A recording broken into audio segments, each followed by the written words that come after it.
안녕하세요. 승리하는 상가절정 여러분. 오늘은 사도행전 22장 1절에서 24장 27절, 즉 22장에서부터 24장까지의 말씀의 위크 스터디입니다. 7월의 위크 스터디 두 번째 말씀입니다. 승리하는 삶은 말씀 중심 예배 중심의 성경 전문 교사를 양육하기 위해서 만들어진 성경 공부 교재입니다. 2016년 7월 현재 저희들은 사도행전 20장에서 28장 말씀을 상고하고 있습니다. 승리하는 삶은 발행이신 박효일 목사님의 구속사로 조망한 성경 연속 강해집 사도행전 상권을 통해서 편집이 되어 있습니다. 자, 여러분, 그러면 이번 주에 저희들 위크스터디 때는 항상 구조를 보고 있습니다. 구조를 다시 한번 보도록 하겠습니다.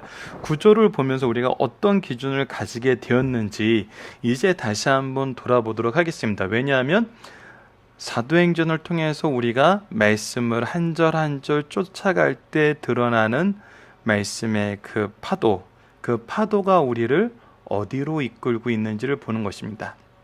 자, 그렇다면 우리가 이번 달, 지난달에 이어서 6월달에 이어서 7월달은 하반기 말씀을 보니까 우선 전반기 말씀이 오래돼서 기억이 안 나는 분들을 위해서 하반기 말씀으로만 우선 시작해 보도록 하겠습니다.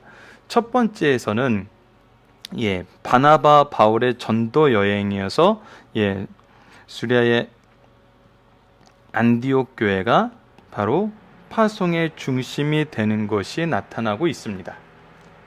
자, 이때부터 바나바와 바울이 1차 선교 여행을 하는데 1차 선교 여행을 할 때 항상 드러났던 것이 뭐냐면 바울과 바나바의 규례였습니다.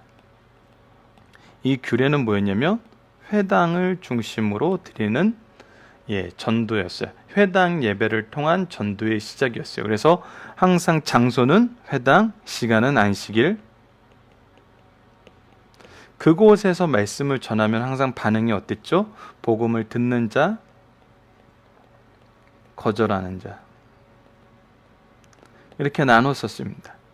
그래서 듣는 자들에게 그 복음을 더욱더 전하면서 무엇이 형성되게 되죠? 교회가 형성되고, 그러면서 이미 형성된 교회를 든든히 세우는 이런 일이 있었어요. 그래서 항상 우리가 회당이라는 거, 시간이 안식일로 정해져 있다는 거, 이것을 통해서 우리가 항상 무엇을 봤냐면 하나님의 준비하심을 봤습니다. 그리고 이것을 통해서, 이 준비하심을 통해서 복음이 선포되면 무엇이 되는 것을 봤어요? 듣는 자와 거절하는 자가 있고, 듣는 자를 통해서 항상 교회가 세워지고, 또 이 교회가 어떻게 됐어요? 확장되었어요. 항상 이 복음은 확장되고 있음을 보여줬습니다. 그러면서 예루살렘 공의와 사도들의 결의를 통해서는 무엇을 보여줬냐면 이신득이의 신앙, 이신 듣고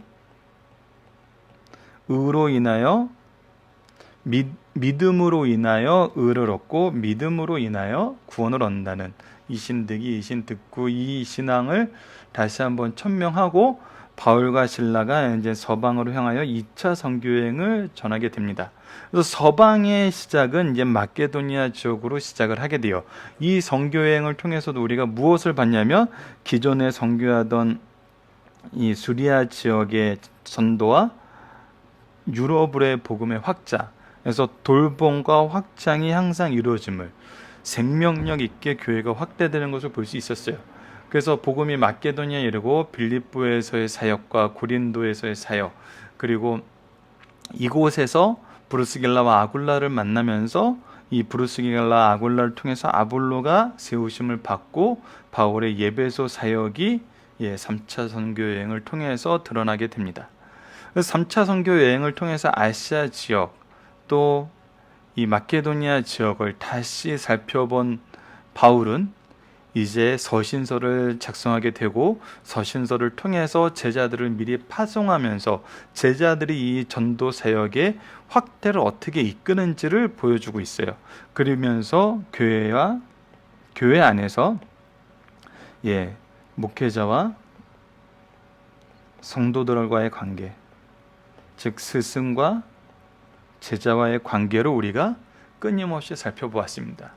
그 가운데에서 우리가 가져야 되는 영성은 무엇임을 봤냐면 바로 전하는 자는 담대히 하나님 말씀만 있는 그대로, 듣는 자는 주님의 뜻이라면 순종하는 것. 주님의 뜻이면 순종하는 것에서는 전하는 자와 듣는 자가 동일했어요. 그래서 전하는 자는 주님의 말씀만, 주님의 뜻만, 성경 말씀만, 듣는 자는 이것을 하나님의 말씀으로 받는 것. 이것이 계속 이루어졌습니다. 그리고 나서 이제 저희들이 지금 상고하고 있는 마지막 패러그래프의 방향으로, 마지막 단락의 방향으로 지금 나아가고 있습니다. 자, 이것을 통해서 계속 보게 되는 것은 무엇이냐면, 이 전체적인 내용에서, 이 전체적인 내용뿐만 아니라 이 앞부분의 내용에서도 계속 드러나는 특징은 뭐예요? 하나님의 역사하심의 방향이에요. 하나님의 역사하심의 방향.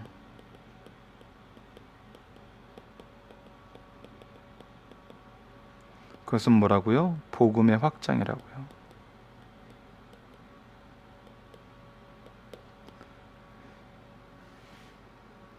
하나님의 사역을 받은 사람들은 이 복음의 확장이 바로 승리의 증거라는 거예요. 다른 걸 보지 않아요. 내 현재 상황, 이 말씀을 받는 사람들의 특징, 효과, 이런 모든 것은 세상적인 부분이에요.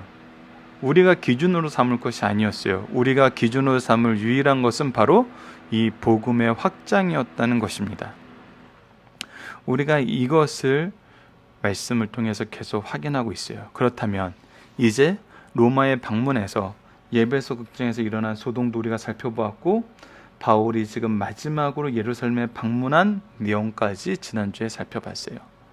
이곳에서 이 일이 일어나는 가운데서도 우리가 영적인 스승과 제자, 이 두 사람이 하나님의 뜻 앞에서 어떤 행동을 취하는지, 그것이 인간적인 건, 감정적인 건, 상황적인 것을 모두 뛰어넘는 하나님의 뜻에 순종하는 모습을 보고, 환난이라도 핍박이라도 그 길이 주님이 가라 하신 길이면 가는 모습을 보여주고 있습니다. 그렇다면 이 안에서 하나님의 복음은 어떻게 증거되고 있을까요?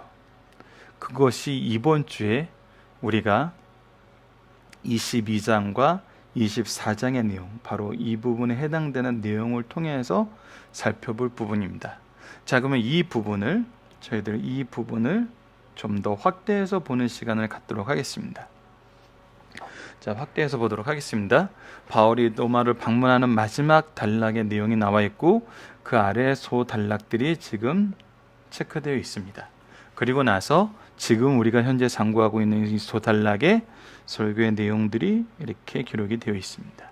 자, 이번 주에 보게 될 22장에서 24장까지의 말씀을 한번 봅시다. 지난주에 이 부분은 자세히 상고했기 때문에 간단하게 따로 언급은 하지 않도록 하겠습니다. 자, 유대 율법주의자들은, 다른 색깔로 바꾸겠습니다. 유대인들은 율법을 굉장히 중요시했어요. 그 금요일날 말씀에서도 유대인들이 특히 중요하게 여겼던 게 혈통, 하나님의 백성이라는 아브라함의 혈통, 그리고 율법, 토라로 대표되는 모세오경, 그리고 구약성경, 그리고 성전. 이 세 가지 내용에 대해서 바울이 잘못되었다고 고소를 하고 이제 지금 폭동을 일으키면서 핍박을 했죠. 이 부분에 대해서 사도 바울이 자기 또한 하나님의 법을 담대히 철저하게 지키던 자였고, 이 모든 일이 바로 하나님의 뜻 안에서 이루어졌던 것임을 자기를 통해서 얘기하고 있습니다. 그래서 바울이 어떻게 사명을 받았는지, 하나님의 뜻임을 분명히 보여주고 있어요. 그리고 그들이 생각하는 그들의 삶, 그것이 사도 바울에게도 분명히 적용되고 있었고, 지금도 그 법 안에서 움직이고 있음을, 즉 하나님의 뜻 안에서 움직이고 있음을, 하나님의 법 안에서 움직이고 있음을 얘기해 주고 있어요.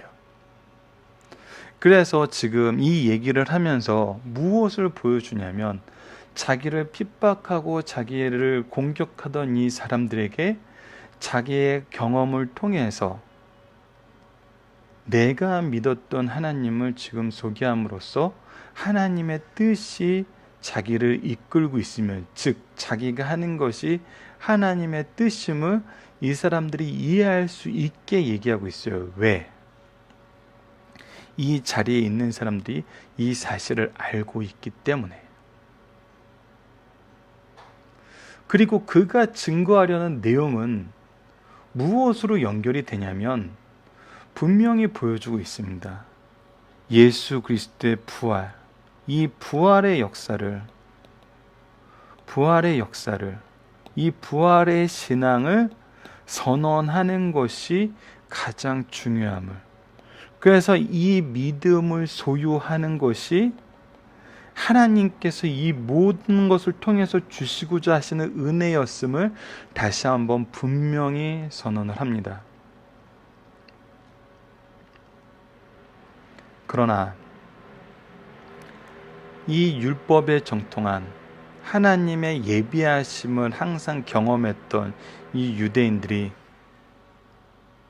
이 모든 것을 뒤로하고 하나님의 말씀과 하나님의 뜻을 그런가 하여 살펴보았던 그 좋은 모습은 없고, 그들의 생각과 그들의 아집에 이끌려서 종교라는 이름으로 무엇을 계획합니까?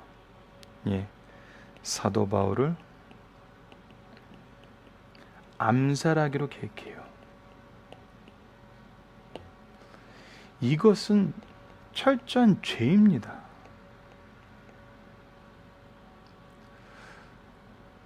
여러분들, 우리가 이 부분이 항상 신앙생활하면서 스스로를 돌아보고 우리 교회와 우리 가정을 돌아볼 부분입니다. 우리가 의를 행한다 하면서, 하나님의 율법을 지킨다 하면서 죄를 계획하고 죄를 힘써 실천해요. 이것은 하나님의 뜻이 아닙니다. 하나님의 뜻이 아니고 하나님의 방법이 아닌 것이 하나님의 일이 될 수 없어요. 결과로 하나님의 일이 될 수는 없어요. 그리고 그 결과도 틀린 거예요. 근데 이러한 부분이 드러난다는 것입니다. 그러나 이것을 하나님께서는 저지시키시고 사도 바울을 피신시켜서 멜렉스 총독을 만나게 한 다음에 그 이후에 베스도까지 이어지게 되는 내용이 여기에 나오고, 여기서 다시 한번 사도 바울의 증언, 대중을 향한 설교가 이루어집니다. 자, 아이러니예요. 이거는 정치적인 재판이에요. 그리고 그를 향한 민중들의 선동에 이끌린 충돌적인 상황이에요. 하지만 이 기회가 어떤 기회가 됐어요, 지금?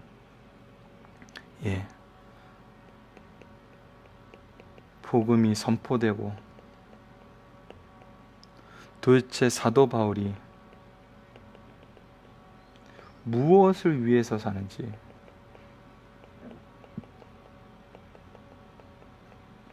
분명하게 드러나고 있습니다. 그것이 무엇이죠? 바로 예수 그리스도의 부활을 전하는 겁니다.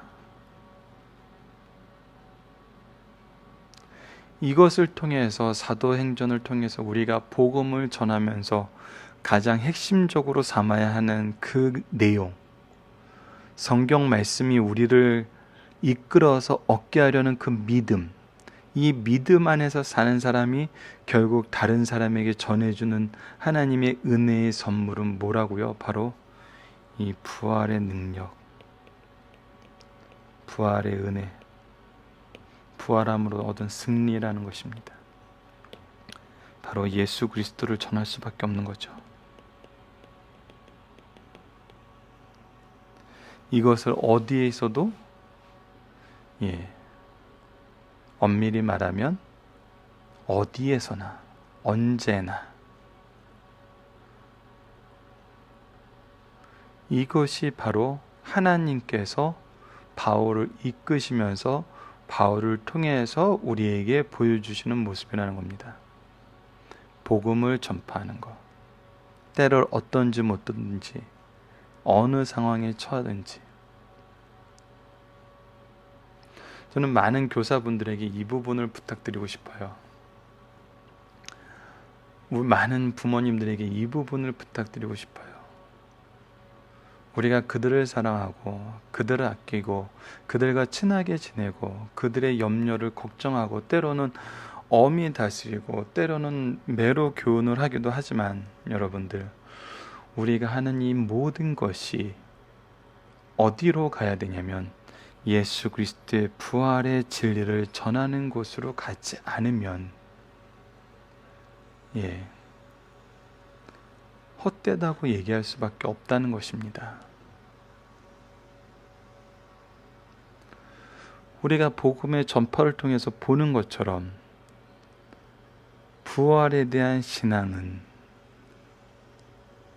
때에 따라서 우리가 항상 가르치고 점검하고 증언할 수 있도록 인도해 주어야 됩니다. 이것 외에 다른 것이 믿음의 기준이 되었을 때 언제든지 믿음을 버릴 수 있는 것이 세상이란 것입니다. 왜?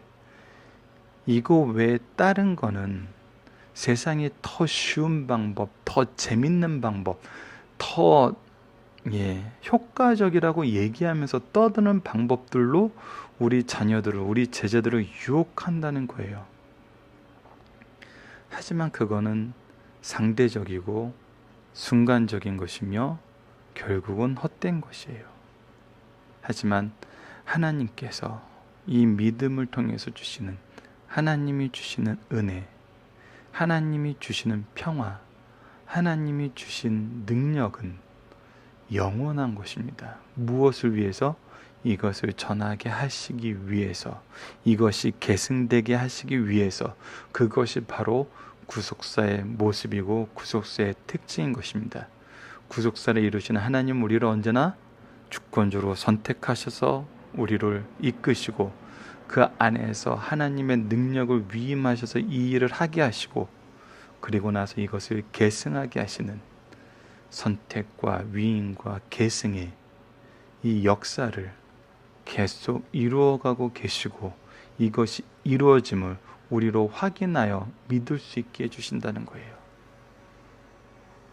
근데 우리가 이 계승권을 포기하고 이 능력을 포기하고 이 하나님의 선택을 거부한다는 것은 이 세상에서 가장 불행한 자보다 더 불행한 자가 되는 것입니다. 우리가 이번 주에 이 내용을 가지고 말씀을 상고하도록 하겠습니다. 이번 주 말씀을 통해서 우리가 묵상할 내용은 우리가 처한 환경과 복음의 전파 사이에는 어떤 관계가 있나요? 결론적으로 얘기하면 우리가 처한 상황이, 처한 환경이 바로 내가 복음을 전파해야 하는 장소이고 시간이고 여건이란 것입니다. 이것을 누가 조성해 주셨다고요? 하나님께서 조성하셔서 예비하신 대로 우리가 일할 수 있게 하신다고요. 그때 우리에게는 복음의 확장이라는 확실한 승리가 보장되어 있는 겁니다. 영적인 열매가 있는 겁니다. 이 내용을 확인하는 한 주가 되었으면 합니다. 위크 스터디는 이걸로 마치겠습니다. 감사합니다.